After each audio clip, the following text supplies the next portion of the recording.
السلام عليكم ورحمة الله وبركاته. سمعتوا الجديد؟ مش الممثلة سميحة أيوب بقت خلاص في مناهج التعليم المصرية وسيرتها النهاردة بقت بتدرس لأولادنا في المناهج التعليمية؟ الجملة دي لو قلتها لحد من 30 أو 40 سنة كده كان ممكن يقول عليك مجنون أو شارب لا مؤاخذة حاجة ومستحيل يصدقك، لكن النهاردة أصبح واقع وحقيقة. وبكرة بقى ما شاء الله فيفي عبده وسام المصري وكل رقصات مصر في مناهج التعليم، ويمكن كمان في مناهج الأزهر بما إن الأزهر ساكت وكأن الأمر لا يعنيه. وبالمناسبة السعيدة دي تعالوا نشوف تعليق وزارة اللا تربية واللا تعليم على إدراج سيرة مشخصاتية في مناهج التعليم المصرية، وكأن مصر عقمت شخصياتها النافعة اللي المفروض نعلم سيرتهم لأولادنا. أول تعليق من التعليم على تناول سيرة الفنانة أو المشخصاتية سميحة أيوب بمناهج الصف السادس الابتدائي. صرح شادي زلطة المتحدث الرسمي باسم وزارة التربية والتعليم الفني، وقال إن إلقاء الضوء على تاريخ الفنانة القديرة سميحة أيوب كشخصية مصرية مؤثرة يأتي في إطار تعريف الطلاب بأبرز الشخصيات المؤثرة في مجال المسرح بكتاب المهارات والأنشطة للصف السادس الابتدائي. وأضاف كمان وقال إن الهدف الأساسي هو تنمية ثقافة الطلاب وتعريفهم بالشخصيات المؤثرة في عدد من المجالات المختلفة والتي تتضمن العلوم والأدب والفنون والاقتصاد والصناعة من خلال كتاب المهارات والأنشطة. امسك يا عم نفسك وما تضحكش، ده انا هبهرك دلوقتي.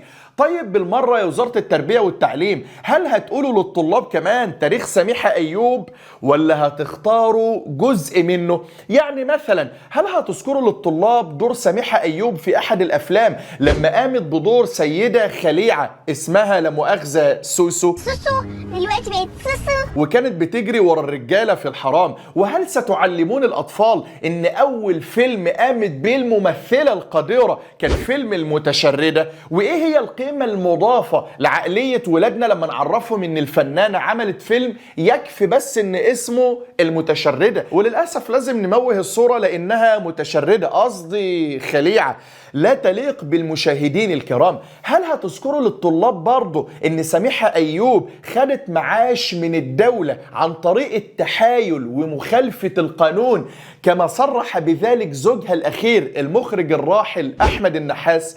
والقصة هي إن المشخصاتية سميحة أيوب اللي عندها 91 سنة النهاردة كانت متجوزة من شخص اسمه محمد سعد الدين وهبة، وهو كاتب ومؤلف مسرحي من مواليد 1925 ومات سنة 1997. ولما مات كان له معاش مالي كبير من الدولة. أرملته بقى اللي هي سميحة أيوب اللي احنا بندرس سيرتها لأولادنا النهاردة دي ورثت المعاش عن زوجها، وحسب القانون لو سميحة اتجوزت وأصبحت في عصمة راجل آخر بيتم منع المعاش عنها. فتقوم الست الممثلة القديرة طبعا تعمل إيه؟ ايوه نفس اللي جه في دماغك بالظبط، اتجوزت عرفي واتحايلت على القانون وارتكبت جريمتين. جريمه الجواز العرفي اللي هو بالمناسبه لا يصح ان احنا نطلق عليه لفظ زواج ولا ينفع ان احنا اصلا نقول عليه عرفي لان العرف هو ما تعارف عليه الناس. والجريمه الثانيه التحايل على القانون واخذ معاش بالغش، وده مال حرام وسحت لانها ما احترمتش قانون الدولة اللي هي عايشة فيه وفضلت تاخد المعاش ده 18 سنة. فواحدة خلفت القانون والاعراف والتقاليد وقبلهم خلفت الدين، تقوموا تدرسوها لاولادنا النهاردة في التعليم. فضلت تاخد المعاش 18 سنة اللي هي فترة جوازها من المخرج أحمد النحاس. هل بقى وزارة التربية والتعليم هتكتب الكلام ده وتعرفه لأولادنا ولا نسيب أولادنا هم اللي يتفحصوا سيرة الفنانة وتكتفي الوزارة إنها تختار الجانب الآخر اللي بيصورها كأنها هي اللي حررت سينا من الاحتلال؟ تعالوا كمان أسمعكم كلام زوجها العرفي المخرج أحمد النحاس. لكن قبل ما أقول لكم كلامه تعالوا نبص بصة سريعة كده على سيرته في موسوعة ويكيبيديا، ولاحظ كده في خانة الزوجة هتلاقي مكتوب سميحة أيوب. لكن تعالوا بقى نتنقل لخانة الزوجة في ويكيبيديا ونشوف خانة الزوج الزوج مكتوب ايه. وهنلاحظ ان الفنانة القديرة كما يقولون ما ضافتش اسم الزوج من ضمن قائمة ازواجها، وذكرت بس محسن سرحان ومحمود مرسي وسعد الدين وهبة. فهل هي مستعرية من الجواز ده وبتعتبره عار، ولا هي اصلا ما اتجوزتوش واحنا بنقول اي كلام؟ يرد علينا بقى زوجها بنفسه، واللي كشف تفاصيل زواجه منها عرفي من سنة 2000، ونشر كمان الوثيقة على صفحته زي ما انتم شايفين كده. وكان سبب نشر الوثيقة دي ان بنات الممثل الراحل سعد الدين وهبة زوج سميحة ايوب السابق اتقدموا بشكوى ضد مرات ابوهم سميحة هانم ايوب لحصولها على معاش الراحل بدون وجه حق وبالتزوير. فالقانون بيمنع عندنا معاش الزوجة الأرملة في حال زواجها مرة تانية. هنا كمان حكم المحكمة اللي نشر الزوج وفيه بتثبت المحكمة وقوع الزواج العرفي فعلا.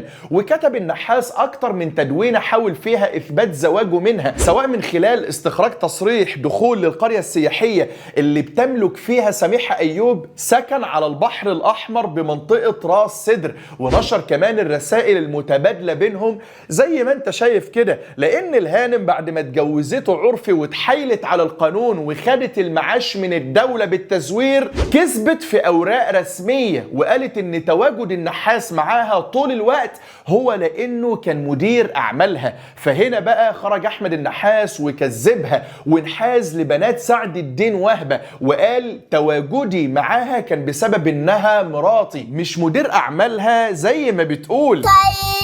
راح احكي لماما انك كدابة. واكد النحاس ان الزواج مثبت بالفعل اعتبارا من اول شهر يناير سنة 2000 واستمر حتى العام الماضي. الكلام ده كان في 2018. وقال ان الممثلة القديرة رفعت عليه قضايا بتنتقم منه لحرصه على اعلان الجواز ده. وحسب كلام الزوج قال انها سجنته بعد كده بتهمة السرقة من اموالها الخاصة. يا ريت الطلاب بس اللي قاعدين ما شاء الله في الكلاس، هل في مكان في خانة الاتهامات فاضل علشان نضيف ليه سجنها لجوزها، ولا الخانة ما عادتش واخدة؟ وهنا كمان صورتها مع الزوج العرفي المخرج احمد النحاس وابنهم في خلفية الصورة. والمعلومة دي من صفحة المخرج احمد النحاس وقت خلافه معاها، وفيها كان بيتعجب الزوج من سكوت ابنها وهي مأنججاه كده وبيقول لو ما كنتش زوجها ابنها هيقبل ازاي اني امشي معاها كده؟ وبالله عليكم هل دي طريقة ناس ماشي عادي ولا زوج وزوجة؟ الكلام ده مهم جدا علشان بس الناس تعرف